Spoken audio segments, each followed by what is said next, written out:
তালা খুলছে আওয়ামী লীগ। আজকে আমাদের সঙ্গে উপস্থিত আছেন রাজনীতি বিশ্লেষক শরীফুজ্জামান শরীফ। আপনাকে স্বাগত জানাচ্ছি। আমাদের সঙ্গে আছেন বাংলাদেশ সুপ্রিম কোর্টের সিনিয়র আইনজীবী আবু হেনা রাজ্জাকি। আপনাকেও স্বাগত জানাচ্ছি। আমাদের আজকের বিষয়ে তালা খুলছে আওয়ামী লীগ। আমরা গত কয়েকদিন ধরেই দেখছি যে দেশের বিভিন্ন জায়গায় আওয়ামী লীগ কার্যালয় খুলে তারা সেখানে স্লোগান দিচ্ছেন। আমি একটি তথ্য পরিসংখ্যান উল্লেখ করতে চাই এই বিষয়ে। প্রায় 18 মাস পর নোয়াখালী, বরগুনা, কুড়িগ্রাম, নারায়ণগঞ্জ, শরীয়তপুর, হবিগঞ্জ, রাজবাড়ী, চট্টগ্রাম এবং দিনাজপুরের পার্বতীপুরে উপস্থিতি জানান দিয়েছে কার্যক্রম নিষিদ্ধ আওয়ামী লীগ। বুধবার এসব জেলায় দলটির পরিত্যক্ত কার্যালয়ে তালা ভেঙে ভেতরে প্রবেশ, জাতীয় ও দলীয় পতাকা উত্তোলন এবং বঙ্গবন্ধু শেখ মুজিবুর রহমান ও শেখ হাসিনার ছবি টানানোর ঘটনা ঘটে। গত সোমবার 4 জেলা এবং গত রোববার 6 জেলায় নেতাকর্মীরা উপস্থিতি জানান দেন। 2024 সালের জুলাই আগস্টে ছাত্র জনতার অভ্যুত্থানের সময় এসব কার্যালয় ভাঙচুর ও বন্ধ করে দেওয়া হয়। শরীফুজ্জামান শরীফ, আমি আপনাকে দিয়ে শুরু করতে চাই। নির্বাচনের পরপরই হঠাৎ করে কেন আওয়ামী লীগের নেতাকর্মীরা তালা খোলা শুরু করছেন? ধন্যবাদ আপনাকে, ধন্যবাদ দর্শক শ্রোতা এবং আমার সাথের আলোচককে। গত কয়েকদিন ধরে এই আলোচনাগুলো হচ্ছে। এই আলোচনা কেন হচ্ছে? কারণ হলো আওয়ামী লীগের কার্যক্রমের উপরে নিষেধাজ্ঞা আছে। কিন্তু আওয়ামী লীগের এক শ্রেণীর অতি উৎসাহী কর্মী এই যে কাজটি করছে, আমি স্পষ্ট করে বলি এটি একটা হঠকারী সিদ্ধান্ত। প্রথমত, আওয়ামী লীগ বাংলাদেশের রাজনীতিতে তার বিরুদ্ধে অজস্র অভিযোগ আছে। সেই অভিযোগের নিষ্পত্তি হওয়ার আগে এই যে কাজগুলো, এবং যে কাজগুলো আমি জানি না, আমি এখন পর্যন্ত স্পষ্ট কোথাও দেখিনি যে আওয়ামী লীগের লিডারশিপের পক্ষ থেকে এই ধরনের কোনো কর্মসূচি ঘোষণা করে এই কাজটি করা হচ্ছে কিনা। যারা করছে আমার ধারণা ওরা অতি উৎসাহী। যারা এটিকে সোশ্যাল মিডিয়ায় প্রচার করছে তাদের মধ্যেও এক ধরনের মজার বিষয় যে তারা প্রচার করছেন কিন্তু নিজেরা অংশগ্রহণ করছেন না। অর্থাৎ আপনার সন্তান গান শুনে, ছবি আঁকে, বাঁশি বাজিয়ে ঘুরে বেড়ায়, এটি সবই ঠিক আছে, কিন্তু আমার ছেলেটা, আমি ওইটাকে সাপোর্ট করি, কিন্তু আমার ছেলেটাকে এইসব কাজে দিতে চাই না, ও শুধু পড়বে সামনে রেজাল্ট। এক শ্রেণীর মানুষ আছে এই ঘটনাগুলোকে প্রমোট করে, উস্কানি দেয়। আমার কথা, পরিষ্কার কথা, আওয়ামী লীগের বিরুদ্ধে নানা রকমের অভিযোগ আছে, সেই অভিযোগগুলো নিষ্পত্তি হতে হবে এক। দ্বিতীয়ত, আওয়ামী লীগকে নিয়ে আমাদের সোসাইটি বা আমাদের সরকার যে ধরনের এখানে যে অ্যাক্টিভিটিগুলো করেছে, যে ধরনের ট্রিটমেন্টটা দিয়েছে, এটাকে আমি সঠিক মনে করি না। আওয়ামী লীগের বিরুদ্ধে অপরাধ, আওয়ামী লীগের বিরুদ্ধে অভিযোগ, আওয়ামী লীগের সমস্ত কর্মী হত্যাকারী, আমি এটি মনে করি না। আবার আওয়ামী লীগকে দেখা মাত্র আপনি তাকে ধরে জেলে ঢুকাবেন, এবং আমাদের আগের স্বরাষ্ট্র উপদেষ্টা যেটি বলে গিয়েছিলেন, আগে ধরে নিয়ে আসো তারপরে মামলা করে দাও। অর্থাৎ আক্রোশের জায়গাটা, উন্মাদনার জায়গাটা কতটুকু, রাষ্ট্র কতটুকু উন্মাদ হতে পারে। আপনি একজন খুনির সঙ্গেও ন্যায় বিচার করতে হয়। একজন মানুষকে, ফাঁসির দণ্ডপ্রাপ্তকে ফাঁসি দেওয়ার আগে তার শারীরিক সুস্থতা পরীক্ষা করা হয়। অর্থাৎ আপনি একজন মানুষকে আইনি প্রক্রিয়ায় তার একটা অপরাধের বিচার করলেন, কিন্তু শেষ পর্যন্ত সে আপনার কাছ থেকে মানবিক আচরণ প্রত্যাশা করে, আপনি সেটি করছেন না। এখানে আওয়ামী লীগের বিরুদ্ধে যে ধরনের অভিযোগ আছে, এই অভিযোগগুলো আমি সব অভিযোগই মিথ্যা, আমি এটি বলছি না, কিন্তু আবার আওয়ামী লীগকে যেখানে পাবো সেখান থেকে পঙ্গু রাজশাহী বিশ্ববিদ্যালয়ের একজন ছাত্রনেতা সন্তানের দুধ কিনতে গেছে, তাকে কুপিয়ে মেরে ফেলার ঘটনা ঘটেছে, এটাকেও কখনো সমর্থন করা যায় না। যতগুলো জায়গায় আইন বিরোধী কাজ হয়েছে, সেটি জুলাই অভ্যুত্থানের সময় হোক, সেটি জুলাইয়ের আগেও হোক, আমরা বলতে পারি যে রাজশাহী বিশ্ববিদ্যালয়ে কুপিয়ে মারা হয়েছে, তো বিশ্বজিৎকেও কুপিয়ে মারা হয়েছিল, কোনোটাই সমর্থন করার মতন বিষয় না। বিশ্বজিৎকে কুপিয়ে মারাটাকেও যেমনি ভাবে এটার সমালোচনা হবে, বিচার হবে। রাজশাহী বিশ্ববিদ্যালয়ের একজন সাবেক ছাত্র, বিশ্ববিদ্যালয় কর্মচারী, সেটি নাই হোক, তিনি একজন মানুষ, তিনি তার সন্তানের জন্য দুধ কিনতে গেছেন, তাকে কুপিয়ে মেরে ফেলবেন, কোনোটাই সমর্থনযোগ্য না। কিন্তু আমাদের সমস্যাটা কি? আমাদের সমস্যাটা হচ্ছে আমরা আওয়ামী লীগকে বিচারের মুখোমুখি দাঁড় করাই যতক্ষণ পর্যন্ত আমি না ঠেকে যাই। আমি যখন ঠেকে যাই তখন আওয়ামী লীগকে আমি ব্যবহার করি ভাঙ্গা ছাতার মতো, ভাঙ্গা কুলার মতো। আওয়ামী লীগ ফ্যাসিস্ট, কিন্তু ভোটের সময় আওয়ামী লীগ ফ্যাসিস্ট না। আমাদের যারা এই যে নির্বাচনে বড় যে দুটো দল এবং জোট, তারা আওয়ামী লীগের যেভাবে ভোট নিয়েছে, যে এবং এই ভোটটা নেওয়াটাকে জাস্টিফাই করার জন্য যে ধরনের বক্তব্য হাজির করেছে, এটি খুবই মজার। আপনি যে আওয়ামী লীগকে গত 1.5 বছর, এটি কিন্তু দুই জোটই করেছে, আমি একজনের দোষ দিচ্ছি না, 2 জোটই করেছে।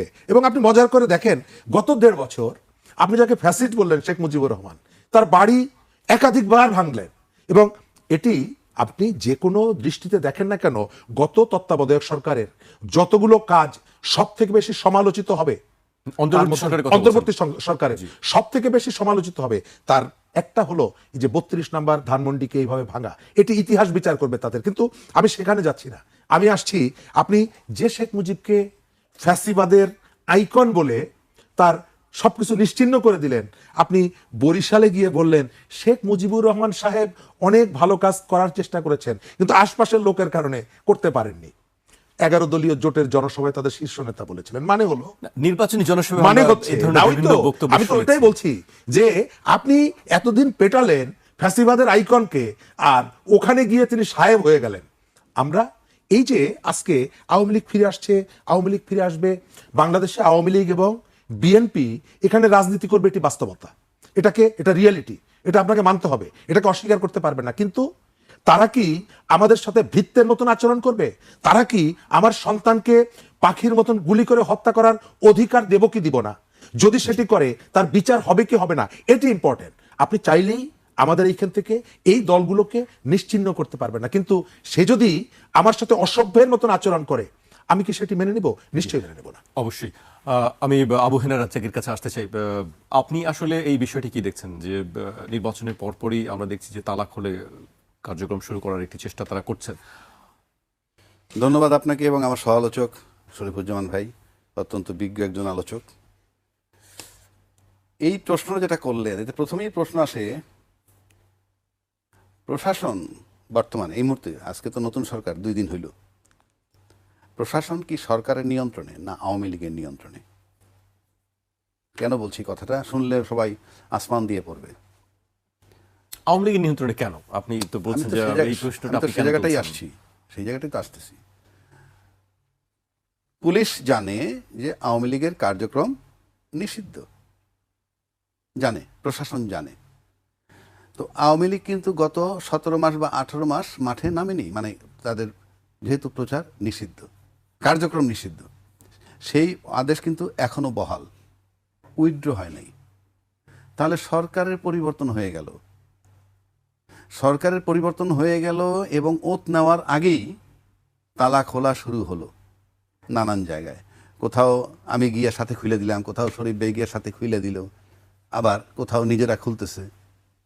তাহলে কি মানে, অর্থাৎ তারা নিশ্চিত হয়ে গেল যে ওই সরকার চলে যাওয়ার মানে হচ্ছে আমরা ধরাছোঁয়ার বাইরে এখন। তাহলে আদেশ কিন্তু বহাল আছে, আপনি কাজটা করতে পারবেন না। এবং বলা হয়েছে যে আগের সরকার প্রশাসনিকভাবে মারাত্মকভাবে ব্যর্থ, তাহলে নতুন সরকার যে আসলো, সবার আগে তালাটা খোলা হইলো কেন?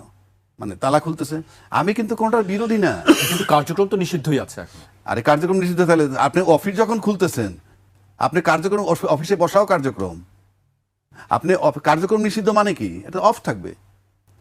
আপনি কার্যক্রম উইথড্রলে তো আপনি অটোমেটিক খুলবেন, ও তাহলে খুলতে পারবেন, এরপর বৈশা চা খাইতে পারবেন, এরপরে আলাপ করতে পারবেন, তারপরে মিছিল করতে পারবেন। কথার কথা বলছি, আমি কিন্তু তাদের ওইটার বিরোধী না, আমি আমার আইনের কথা বলছি যে আমার আইনটা কোথায়। মানে নির্বাচিত সরকার আসলেই যে আইনটা কার্যকর হয়ে যাবে বা তারা বেশি, প্রশাসন বেশি ইফেক্টিভ হবে, সেটা আমি দেখতেছি না। এখন আসেন, যতক্ষণ পর্যন্ত উইথড্র না হয় আপনি অফিস খুলতে পারবেন না, কিন্তু আপনি খুলে ফেললেন কিভাবে? যে সরকার আসছে, সরকার আসার পর যদি তার এরকমভাবে সরকার আমাদের ফেভারেবল এবং প্রশাসন আমাদের কিছু বলবে না, এই দুইয়ের সমন্বয় পাইছে বলে এটা খুলতেছে, তা নাহলে খোলে কিভাবে? আপনি, এটা সিম্পল বিষয়। এখন আসেন, যেমন ধরেন যদি বলা হয় যে অন্তর্বর্তীকালীন সরকারের সময় যে সমস্ত সিদ্ধান্ত নিছে সেগুলো মানতে বাধ্য নয়, আমি সব দিকই বলতেছি যে তারা মানবে না, অন্তর্বর্তীকালীন সরকার সিদ্ধান্ত দিছে সেই জন্য মানলাম না, সে ধরনের কোনো বক্তব্য, সেজন্য বক্তব্য আসেও নাই। তাহলে আমি আলটিমেটলি দেখতেছি যে আমার, মানে এটা যদি আপনি আইনি চেহারা ধরেন, আপনি প্রাথমিকভাবে আমি দেখতেছি যে প্রশাসন কাজ দেখাচ্ছে না, আপনি খুলেন কিভাবে?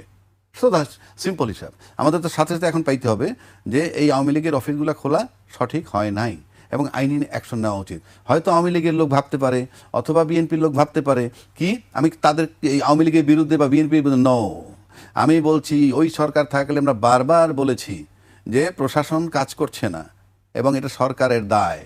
তা সেখানে নিষিদ্ধ আওয়ামী লীগের কার্যক্রম, নিষিদ্ধ আওয়ামী লীগ অফিস খুলে ফেলতেছে, কোথাও কোনো প্রতিক্রিয়া নাই, এটা কিসের লক্ষণ? এটা আমার প্রশ্ন, এটা কিসের লক্ষণ? এবং আওয়ামী লীগের অফিসের তালা খুলছে, এটার মানে ইনডাইরেক্টলি আপনি ধরতে পারেন যে যেহেতু সরকার বাধা দিচ্ছে না, প্রশাসন বাধা দিচ্ছে না, তাহলে আওয়ামী লীগের তালা খোলা মানে আওয়ামী লীগের নিজের খোলা আর সরকারের খুলে দেওয়ার মধ্যে আমি কোনো পার্থক্য দেখি না। সুতরাং আপনি হিসাব করতে পারেন আমরা সামনের দিক কোথায় যাব।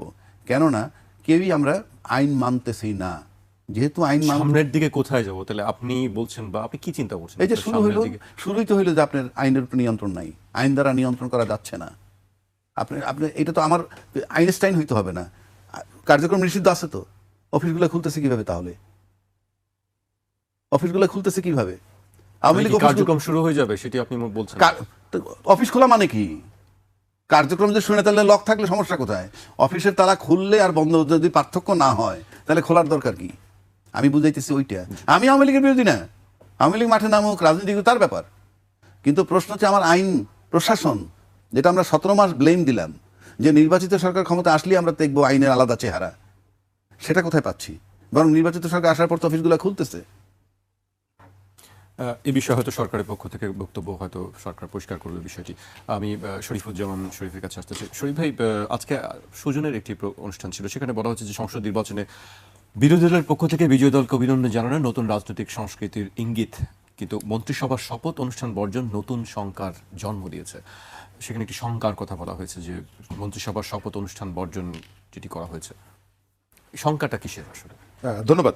তার আগে আমি একটু 2 মিনিটের মধ্যে শেষ করে দিই। রাজাক ভাই বলেছেন যে আমি আওয়ামী লীগের বিরুদ্ধে না, আমি বলি আমি বিরুদ্ধে বলি নাই তো, আমি বলছি আমার বক্তব্য দিচ্ছি আইন সংক্রান্ত। রাজনৈতিক দল কি করলো না করলো আমার বিষয় না। আমি আওয়ামী বিরোধীও না, বিরোধীও না, দানবীয় যে প্রশাসনটা যে নাই, কাজ যে করতেছে না, আমি সেটা দেখাচ্ছি। তালা খুলতেছে কিভাবে? আমি যে আওয়ামী লীগ জুলাইয়ে দানব হয়ে উঠেছিল তার বিরুদ্ধে, অফকোর্স আমি তাদের শাস্তি চাই, আমরাও চাই, এবং সেটি আইনের পদ্ধতিতে, মবের মাধ্যমে না। গত 1.5 বছর এখানে মবের মাধ্যমে বিচার করতে গিয়ে অনেক অপরাধীকে তার অপরাধকে ছোট করা হয়েছে, তার বিরুদ্ধে মানুষের যে ক্ষোভ সেটিকে প্রশমিত হয়েছে এবং এক ধরনের সিম্প্যাথি তৈরি হয়েছে তাদের উপরে। এটার জন্য তারা দায়ী। কারা? যারা 1.5 বছর ক্ষমতায় ছিলেন, তারা এই কাজটি করেছেন। দ্বিতীয়ত, আপনি তালা মেরে আওয়ামী লীগকে নিশ্চিহ্ন করতে পারবেন না, এটিও বাস্তবতা। আপনি অফিস তালা দিয়ে বিএনপিকেও নিশ্চিহ্ন করতে পারবেন না, এটিও বাস্তবতা। এটাকে আপনার মানতে হবে। কিন্তু এই বাস্তবতা মানতে গিয়ে আমি তাদের দ্বারা যে অপরাধ সংগঠিত হয়েছে সেটাকেও আমি অস্বীকার করব না, আমি তার জন্য বিচার করব, সেই বিচারের দাবিটা আমি করব। এই সময়কালে মানুষের মধ্যে একটা স্বস্তি ফিরে এসেছে। মবের যে শাসনটা ছিল সেখান থেকে এক ধরনের স্বস্তি ফিরে এসেছে। আওয়ামী লীগের যারা অফিস খুলছে, আমার যতটুকু ধারণা এটা দলীয় সিদ্ধান্ত না, কতগুলো অতি উৎসাহী যারা থাকে, হটকারী যারা থাকে, তারা এই কাজগুলো করছে। এবং করতে গিয়ে গতকাল না পরশুদিন নোয়াখালীতে আবার 5 জন গ্রেপ্তার। কিন্তু তারা এতদিন করেনি কেন?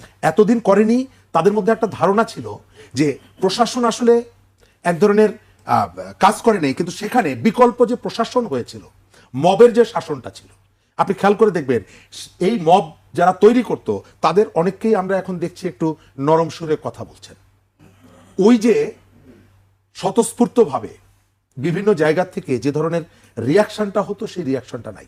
সম্ভবত এটা একটা কারণ এই পর্যন্ত আওয়ামী লীগের কোনো পজিশন থেকে বলা হয়নি যে অফিস খোলো, কর্মসূচি চালু করো। অতি উৎসাহী হটকারী জায়গা থেকে সম্ভবত এটি করা হচ্ছে। তবে আমি আমার কথা শেষ করবো ওই জায়গাটায়, আপনি আওয়ামী লীগ বা বিএনপির অফিসে তালা মেরে তাদের সমাবেশ করতে না দিয়ে ইত্যাদি ইত্যাদি করে এদেরকে নিশ্চিহ্ন করতে পারবেন না, এটি বাস্তবতা। এবং সেটি আপনি আবার অ্যাটাস্টেড করেছেন, সত্যায়িত করেছেন ভোটের সময় তাদের দুয়ারে দুয়ারে ভোট চাইতে গিয়ে। তবে আওয়ামী লীগের যারা অপরাধী, যারা গণহত্যার সাথে জড়িত, যারা টাকা পাচারকারী, তাদেরকে কোনোভাবেই অফিস খুলুক আর জানালার ফাঁক দিয়ে প্রবেশ করুক, তাদেরকে ক্ষমা করা যাবে না। আমাদের এখানে রাজনৈতিক সংস্কৃতির পরিবর্তনটা আমরা চাই। সরকারি দল, বিরোধী দল, বাংলাদেশের সমস্ত রাজনৈতিক দল মিলে জাতির সংকটে কাজ করবে, এটি আমরা চাই। আমরা সংসদের সদস্যদের যে শপথ অনুষ্ঠান, সেখানে আমরা দেখলাম, তার আগেও দেখলাম, মজার ব্যাপার দেখেন আপনি, রাজনীতিবিদরা আমাদেরকে কতটা হালকা মনে করে অথবা আমাদেরকে কতটা বোকা মনে করে এবং আমাদেরকে কিভাবে ধোঁকা দেয়। বেগম খালেদা জিয়া মারা যাওয়ার পর 11 দলীয় জোটের প্রধান তারা গেলেন তারেক রহমানের সাথে, আমি দর্শকদেরকে মনে করিয়ে দিই, তারেক রহমানের সাথে গিয়ে প্রস্তাব দিলেন আমরা একটা জাতীয় সরকার করব। আবার নির্বাচনের পরে যখন তাদেরকে জিজ্ঞেস করা হলো জাতীয় সরকার হলে কি করবেন, না করব না। কারণ কি, ততক্ষণে তাদের আসন তারা যেভাবে ভেবেছিলেন সেটি হয়নি, সংখ্যাগরিষ্ঠতা সেটি পায়নি। অর্থাৎ মাত্র সপ্তাহখানেকের মধ্যে আপনি আপনার রাজনৈতিক টার্গেট, রাজনৈতিক কৌশল আপনি পাল্টে ফেলছেন। সুতরাং সকালে শপথে যাওয়া, বিকালে শপথে না যাওয়া, এটি অস্বাভাবিক কিছু না, আমাদের এখানে হয়েছে। কিন্তু এখানে শঙ্কা প্রকাশ করা হয়েছে যে এটি শঙ্কার বিষয়, সুজনের পক্ষ থেকে বলা হচ্ছে। সুজন, শঙ্কার জায়গাটা কোন জায়গায়? শঙ্কার জায়গাটা হলো যে আমরা যে ইউনিটির কথা বলেছিলাম, সেই ইউনিটি থাকবে না। এটা থাকবে না কেন? আমাদের টোটাল সবকিছুই হচ্ছে ক্ষমতা কেন্দ্রিক। আমরা এখানে যত নীতির কথা বলি, আমরা যত আদর্শের কথা বলি, পাবলিক ইন্টারেস্টের কথা বলি, পাবলিক স্বার্থের কথা বলি, এটা হচ্ছে গৌণ, মুখ্য হচ্ছে ক্ষমতা। আপনি আজ থেকে 15 দিন আগে আমি আপনার সাথে বসে প্রস্তাব দিলাম যে আমরা একটা জাতীয় সরকার করব। যখন আমি পরাজিত হলাম, অন্য আমাকে এসে জিজ্ঞেস করছে যে যারা বিজয়ী হয়েছে তাদের সাথে কি জাতীয় সরকার করবেন? আমি বলছি না, করব না। নির্বাচনে যে আসনগুলোতে আমি বিজয়ী হচ্ছি সেই আসনগুলো নিয়ে কোনো প্রশ্ন নাই, কিন্তু নির্বাচনে যে আসনে আমি বিজয়ী হচ্ছি না, আমি প্রশ্ন তুলছি সেগুলো নিয়ে। সরকার প্রধান যখন বলে যাচ্ছেন যে এই নির্বাচনে কারা কারা বিজয়ী হবে, আমি ওটা নিয়ে প্রশ্ন তুলছি না। আমি জিজ্ঞেস করছি ইলেকশন কমিশন তুমি যথাযথ দায়িত্ব পালন করো না। আমি অভিযোগ করছি বিএনপি সংখ্যাগরিষ্ঠতা পেয়েছে, অভিযোগ বিএনপির দিকে। আরে নির্বাচন তো বিএনপি করে নাই, নির্বাচন তো সরকার করেছে, নির্বাচন তো ইলেকশন কমিশন করেছে। তাদের বিরুদ্ধে আপনার কোনো অভিযোগ নাই, আপনার অভিযোগ হচ্ছে বিএনপির বিরুদ্ধে, বিএনপির অভিযোগ জামাতের বিরুদ্ধে। তাহলে আপনি এটি ধরে নিচ্ছেন যে এই ইলেকশনে আসলে ইলেকশন কমিশন অথবা গভর্নমেন্ট ফাংশনাল ছিল না। তা না হলে রাজনৈতিক দল প্রতিদ্বন্দ্বীরা একজন আরেকজনকে হারিয়ে দিতে পারে নাকি? আপনি সেই কথাটা কেন বলছেন না? জি।